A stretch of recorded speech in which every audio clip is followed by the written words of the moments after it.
The wind was cold on the mountain's edge. Thick fog covered the dark forest, and the trees stood tall like silent watchers. In the middle of a small stone circle, a young woman stood tied to a tall wooden post. Her hands were behind her back, and ropes held her tightly. Her name was Lyra. She was 18, and from the Phaon tribe, one of the many small villages ruled by the cruel alien overlords called the Grelths. The Grelths had sharp gray skin, long arms, and no mercy. Every year, they demanded a sacrifice from the tribe's one girl, tied and left in the forest for the beasts of the mountain.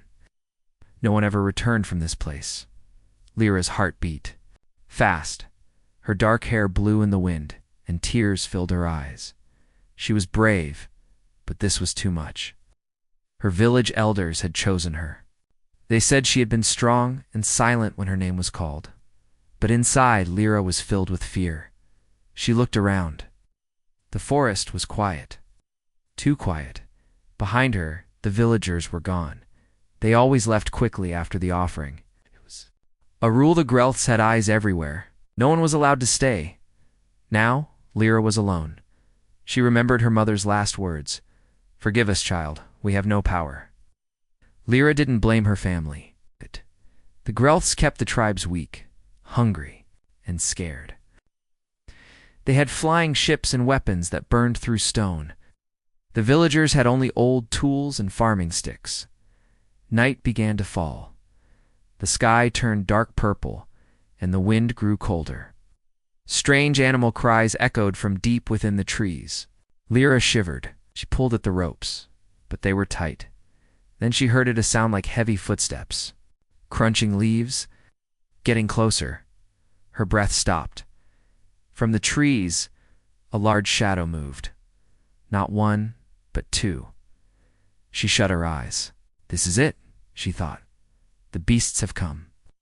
But then a light, not firelight, but something else. A sharp, blue beam cut through the dark. It moved fast and bright, and with it came a strange sound to hum. It's like buzzing energy. The footsteps stopped. Lyra opened her eyes. Out of the trees stepped a man tall, covered in armor, holding a glowing stick. In one hand, he wore a helmet with a cracked visor. His armor was scratched and dusty, but he walked with strength. He was not one of the Grelths. He was human. Lyra stared, shocked. She had heard of humans creatures from the stars. Long ago they came in great ships. Some said they fought the Grelths and lost. Others said they had left the galaxy long ago. No one knew for sure. The man walked straight to her. He looked around once, like checking for danger. Then he spoke, his voice deep and calm. "You don't belong here," he said. "Hold still." Lyra couldn't speak. She just nodded. He pulled a small tool from his belt and cut the ropes in seconds. Her arms dropped free. She fell forward, but he caught her. "Easy," he said. "Can you walk?" She stood, weak, but alive. Who are you?" "Dane Carter. Terran scout, crashed here months ago." Lyra blinked. "You're human." "Yes, and you're lucky I found you first. Those things in the trees aren't just beasts. The Grelths train them. They send them after people. I've seen it." Suddenly a loud growl echoed nearby. Dane turned fast. Too late. They're close. We have to go. He pulled her behind him and raised a strange device. A burst of red. Light shot from it. Somewhere in the forest, something screamed. Dane led her through the trees, moving fast but careful. Lyra struggled to keep up, but she followed. For the first time in her life, she felt protected. Soon they reached a small hidden cave covered in leaves. Inside it was warm and filled with strange gear metal boxes, glowing screens, and broken pieces of a ship. "This is my shelter," Dane said. "You'll be safe here." Lyra sat down, still shaking. Why did you save me?" Dane looked at her. His face was tired but kind. "I've seen too much. The Grelths hurt too many. I couldn't let them take another life." Lyra stared at him. A tear rolled down her cheek. "You're one man. They have ships, weapons, beasts." Dane smiled a little. "I've got a few tricks of my own." She looked around. His shelter was full of tools and weapons she didn't understand, but he moved like a soldier, strong and smart. "You're not afraid of them?" she asked. "I am," he said, "but that doesn't matter. Sometimes you do. The right thing, even if it's scary." Lyra nodded slowly. A strange feeling filled her chest, hope, a feeling she hadn't known in a long time. Outside, the growls faded. The beasts were gone for now. Inside the cave, a small fire burned. Dane handed her food, clean water, and a blanket. She looked at him with new eyes. He was not from her world, but maybe, just maybe, he was what her world needed. The cave was quiet, except for the soft crackle of the fire. Lyra sat near the flames, wrapped in a blanket, while Dane checked his equipment. His face was focused as he moved wires, tapped on a small screen, and adjusted a glowing blue device. Lyra still couldn't believe it. A human had saved her. Not just any human, a fighter, full of tools, knowledge, and firepower. Her people had told stories about humans, but most believed they were gone or just myths. Now one was here, and he had saved her from death. Dane looked up and noticed her staring. "You should eat," he said, handing her a small metal packet. She opened it carefully. Inside was soft food, warm, salty, and full of taste. Her eyes widened. "This is better than anything we have," she said. "Military rations, not made for taste, but they work," Dane replied with a small smile. Lyra studied him. "How did you get here?" Dane leaned back against the cave wall. "I was part of a scout ship. We were checking Grelth activity on the outer rim. Something hit our ship, still don't know what. I crashed here alone. My team didn't make it." "I'm sorry," she said quietly. He nodded. "It happens in war." Lyra looked around at the strange tools and blinking screens. "Built all this? Had to? Can't call for help. Grelths jam all signals from this region. I've been surviving, fixing gear, and watching them." "You've been watching the Grelths?" "Every move they make." Lyra leaned closer. "Then you know what they do to us." Dane's jaw tightened. "Yes, I've seen it. They treat your people like dirt, slaves, animals, the sacrifice thing." Shook his head. "Disgusting." "Can't fight them," Lyra said softly. "We have no weapons, no leaders. They broke our spirit." "Not completely," Dane said. He looked her in the eyes. "You were tied up and left for dead, but you're still here. That means something." Lyra stayed quiet. His words were strange to her, hopeful, like warm sunlight after a long storm. She asked, "Why did you save me?" "You don't know me?" Dane's voice was firm. "Because I don't leave people behind. Because someone has to stand up to monsters. Because this isn't just your planet. It's mine now, too." Lyra sat straighter. She had never heard anyone speak like that, not in her village. It's not in her whole life. Suddenly, a loud noise came from outside. A growl.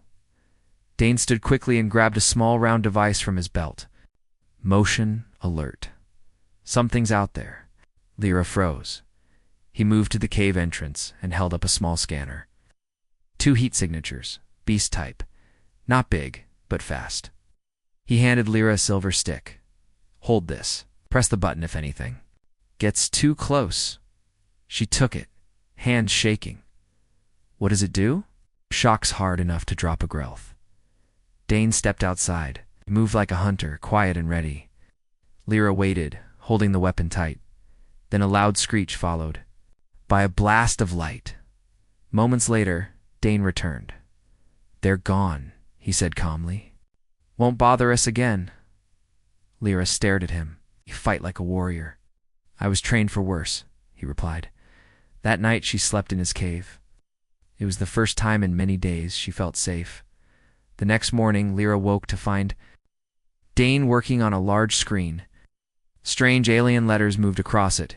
He turned when he heard her. "Sleep well?" She nodded. "Better than I expected," he smiled. "Good, because we have work to do."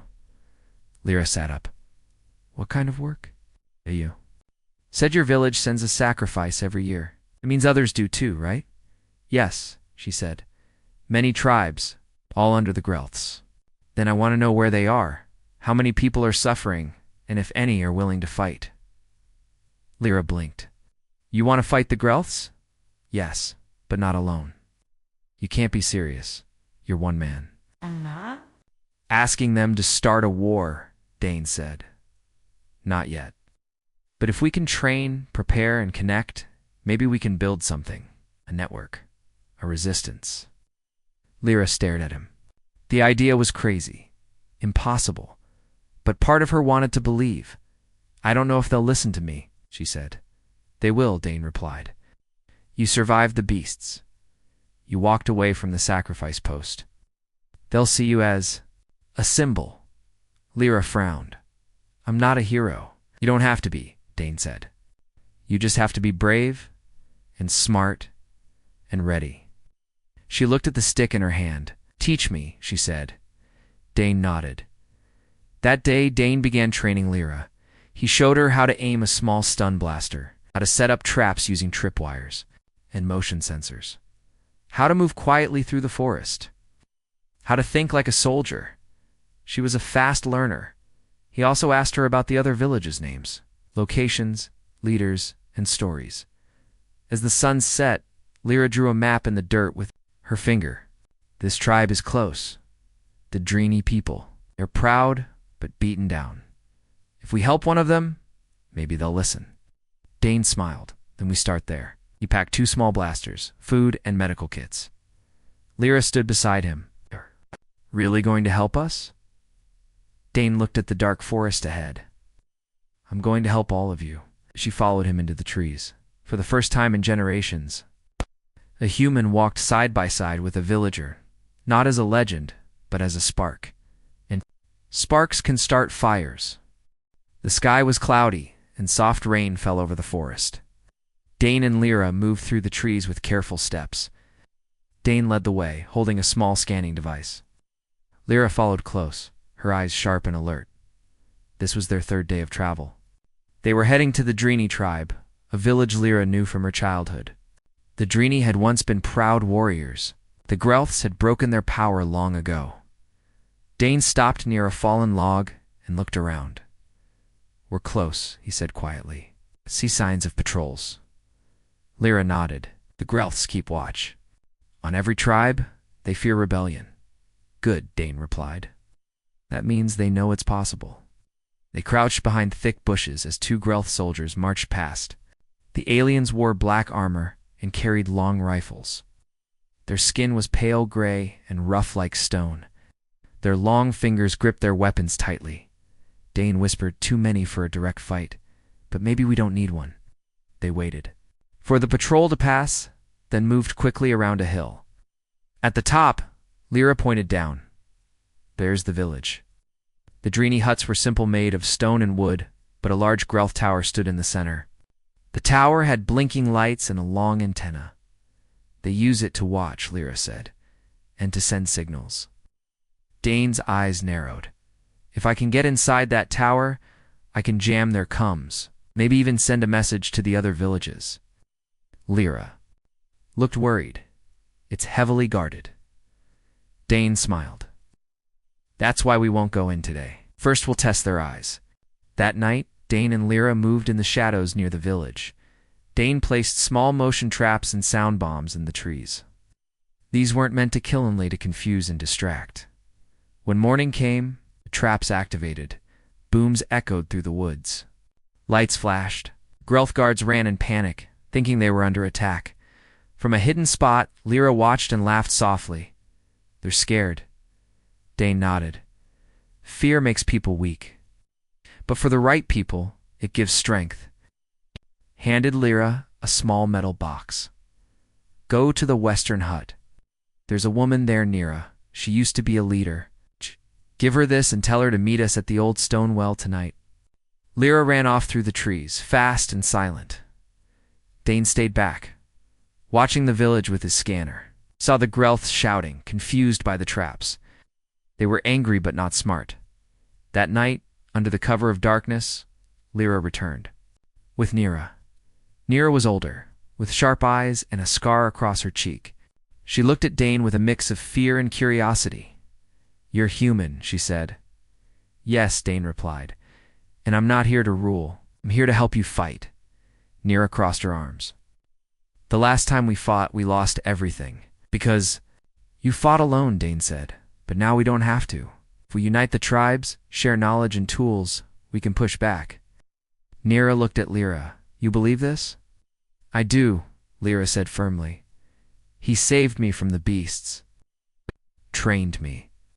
I'm not the same girl who was tied to that post. Nira stayed quiet for a moment. Then she said, if you want help, you must prove you can hurt the Grelths. Dane smiled. I was hoping you'd say that. The next night, Dane led a small Team Lyra, Nira, and 2 Dreeny scouts. Their mission?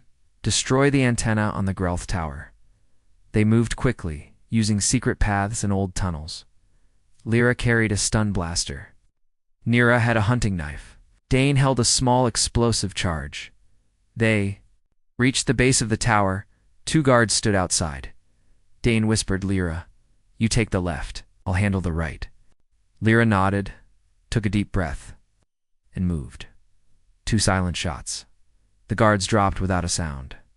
They entered the tower inside. The walls were lined with blinking screens and humming machines. Dane planted the charge and set the timer. Time 2. Go, he said, but as they turned to leave, an alarm blared. Red lights flashed. They saw us. Nira shouted, run. Dane ordered. They sprinted through the tunnel. Behind them, Grelths gave chase. Just as they reached the woods, the tower exploded in a flash of fire and smoke. The sound shook the earth. The Grelths stopped, confused and afraid. From the forest, villagers peeked out and watched. A human had struck the Grelths and escaped. The story would spread like fire. Back in the cave, Dane checked Lyra's arm. She had a small cut, but nothing serious. You did well, he said. Lyra smiled. It felt powerful. Nira sat across from them. I've shown us that they bleed, that they can be fooled, that we can fight.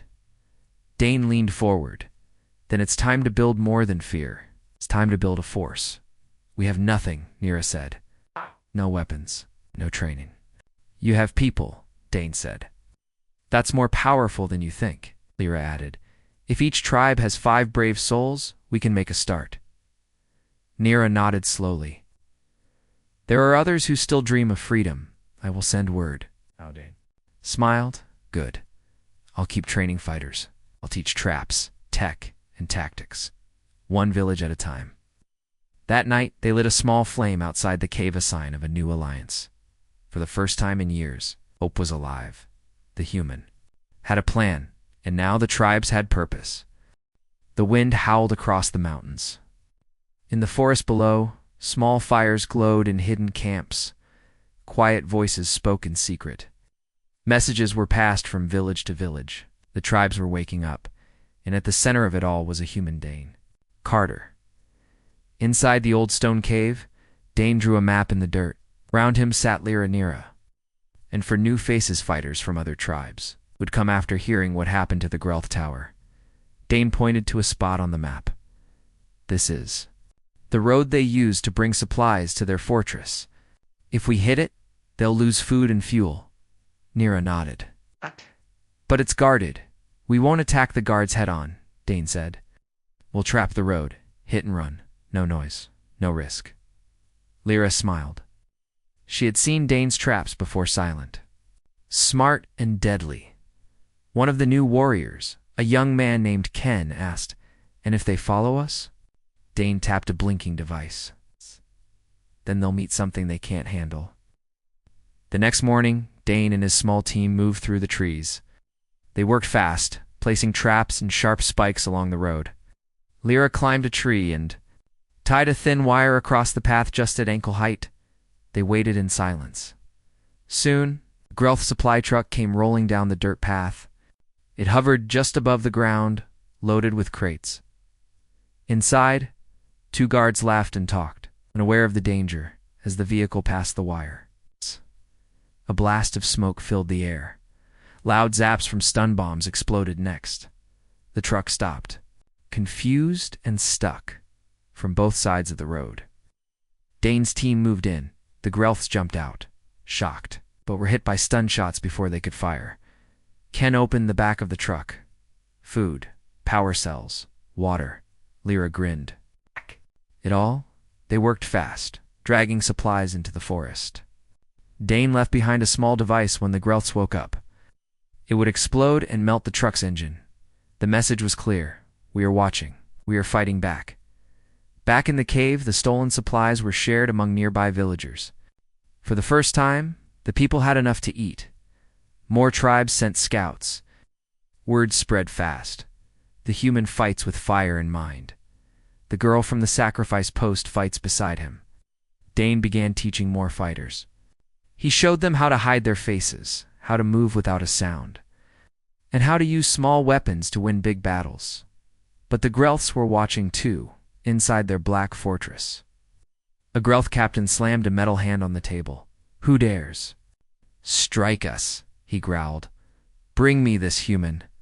A new patrol was formed faster, stronger, and crueler. They marched straight toward Phaon village, Lyra's home. Lyra woke to the smell of smoke. She ran out of the cave and looked toward the village. A dark cloud rose into the sky. They've attacked, she whispered. Dane grabbed his gear. Then we end this now. They ran through the trees. Behind them came the fighters Naraken and many more, all armed with blasters, shock sticks, and sharp tools. Phaon village burned. The Grelths were setting houses on fire. People screamed and ran. The patrol had come to send a message: surrender or suffer. But this time, villagers were not alone. Dane gave the signal. From every corner of the village, traps were triggered. Explosions of light and smoke blinded the Grelths. Fighters dropped. From rooftops and trees, using stun shots and ropes to bring down the enemy, Lyra fought like a flame-fast, brave, and sharp. She rescued 2 children trapped in a burning hut and shot a guard who aimed at her father. Nira and Ken took down the Grelth leader together, and Dane. Dane charged through smoke like a storm. His plasma spear cut through weapons and armor. He didn't shout, didn't hesitate. He fought for something bigger than revenge, freedom. Within minutes, the battle was over. For the first time in years, the Grelths were defeated in open fight. After the smoke cleared, the villagers gathered. In the center, they cheered, they cried. They sang an old song of hope, one that hadn't been heard in a long time. Dane stood beside Lyra, breathing hard but smiling. You did it, he said. We did it, Lyra answered. An old woman touched Lyra's shoulder. You were the sacrifice, she said, eyes wide. Now you're the spark. Lyra looked down. She had dirt on her face, burns on her sleeves, and a tired heart. But inside, she felt something new. She felt strong that night. The leaders of 5 tribes came to meet with Dane. They sat around the fire and listened as he spoke. This fight is only starting, he said. The Grelths will strike harder next. Time. We need to be ready. What do we do? One chief asked. We build camps, share supplies, train fighters. We move like shadows, strike like thunder, and protect our people. One leader stood. You are not one of us, but you fight for us. You are welcome in our war. Dane nodded.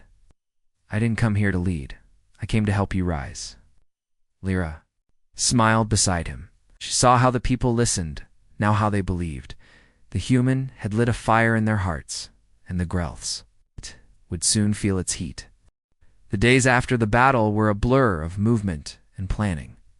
The fires in Phaon village had been put out, but the spirit of the people was ablaze. Villagers gathered their things and moved toward the hills, away from the Grelth stronghold. Dane and Lyra made sure they were well hidden in the caves. Using the forest for cover, the first victory felt sweet. But they all knew it was only the beginning. Dane gathered his new allies, leaders of the 5 tribes that had answered his call. In the evenings, they met by firelight, discussing their next steps. Lyra sat beside him, listening carefully. She had seen how the Grelths fought, and how weak their defenses were once their patrols were tricked. She had seen how quickly the tide had turned when the tribes stood together, but Dane knew it would be hard to keep this momentum going. We need more supplies, Dane said. More weapons. We can't keep stealing from their supply lines. Of the tribal leaders, Taven, a tall man with a deep voice, nodded. We can gather food and medicine, but weapons? We have none. Our people don't know how to make them. Dane stood up, pacing slowly. I've been thinking about that. The Growths have technology. They're advanced, but we can use it against them. Lyra frowned. How? Dane smiled. There's an old Growth research station nearby. It's abandoned now, but it's full of tech things we can use to fight. The others looked at each other, uncertain. Taven was the first to speak. It's risky. Station is deep in Growth territory. They'll be watching. We don't have a choice, Dane said. If we want to stand against them, we need the power to do it. They may be strong, but they're not invincible. Lyra stood beside him. We can do this. We've already shown we can beat them. The group fell quiet. Slowly, one by one, the leaders nodded. The plan was dangerous, but it was their best chance. 2 days later, Dane, Lyra, and a small team set out to find the Growth research station. They moved through the thick forest, traveling by night and hiding by day. The journey was long and tiring, but every step brought them closer to their goal. By the time they reached the station, the moon was high in the sky, casting long shadows over the ruins. The building was a large metal structure, half buried under vines and moss. It looked like it had been abandoned for years, but Dane's instincts told him the Growths would still be watching. We need to move fast, Dane said in a low voice. Get in, find what we need, and get out. Lyra nodded. She had her blaster ready. They had already fought once. Now they were ready to fight again. The doors to the station were locked, but Dane quickly hacked the control panel. A few sparks flew, and the doors slid open. They entered cautiously, weapons raised. Inside, the air was thick with dust and old technology. Screens flickered and strange machines hummed in the background. They moved through the hallways, scanning each room carefully. There, Lyra said, pointing to a large room at the end of the hallway. Inside, rows of containers were stacked high. Some of them were glowing faintly. Dane's eyes narrowed. That's what we need. They rushed to the room, but as they approached, a sharp sound cut through the silence. It was the sound of footsteps. Growth soldiers. Get down, Dane hissed. They ducked behind a row of crates just as the Growth patrol entered the room. The aliens were tall, with their pale gray skin and sharp features. They moved swiftly, their weapons ready. Dane and Lyra stayed as still as possible. Soldiers passed them without noticing. It was a close call, but they were safe for now. After a few minutes, Dane motioned for everyone to move. They approached the containers quickly, grabbing what they could: power cells, advanced weapons, and communication devices. Every item they took was a step closer to standing against the Growths. But just as they were about to leave, an alarm sounded. The Growths have found us, Lyra whispered. Dane's face hardened. We're not leaving without the tech. Move. They ran toward the exit, but the door slammed shut just as they reached it. Locked, said Taven, looking at the control panel. Get it open. Dane shouted. We don't have time. Taven worked fast, punching in commands. Sweat dripped down his face, but the door didn't open. The sound of Growth soldiers grew louder. The team turned and found another way out, a small ventilation shaft at the far side of the room. Climb, Dane ordered. Now. They scrambled into the shaft one by one, moving as quickly as they could.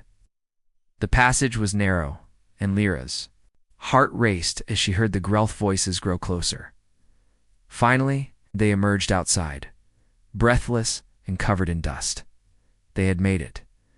But as they looked back at the research station, a single Growth ship appeared in the sky, hovering over the ruins. Dane cursed.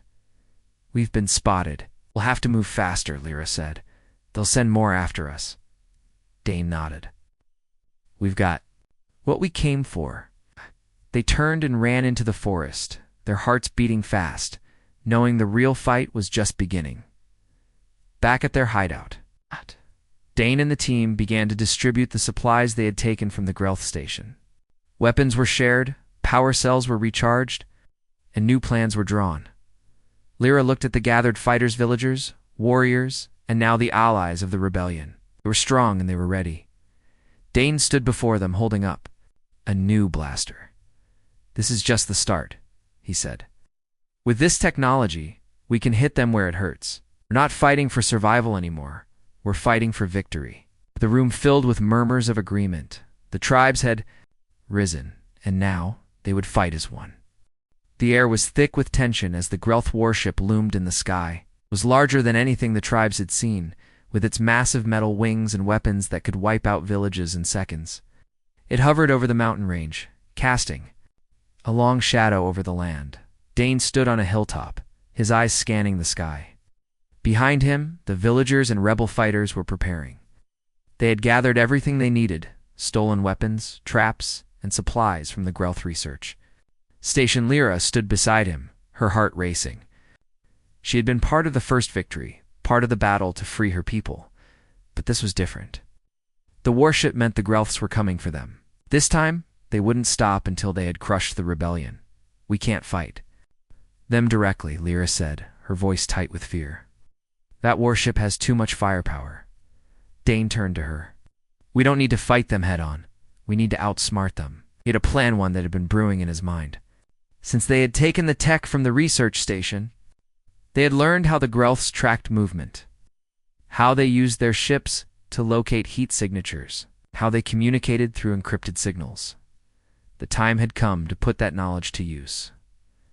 As the warship approached, the rebellion's forces scattered into the trees, hiding from view.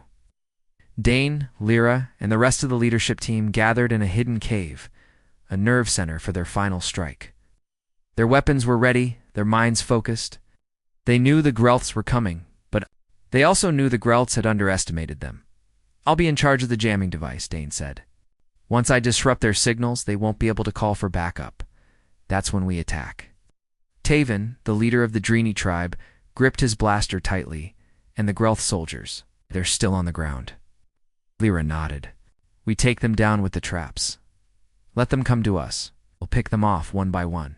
It was a simple plan, but it was their best chance.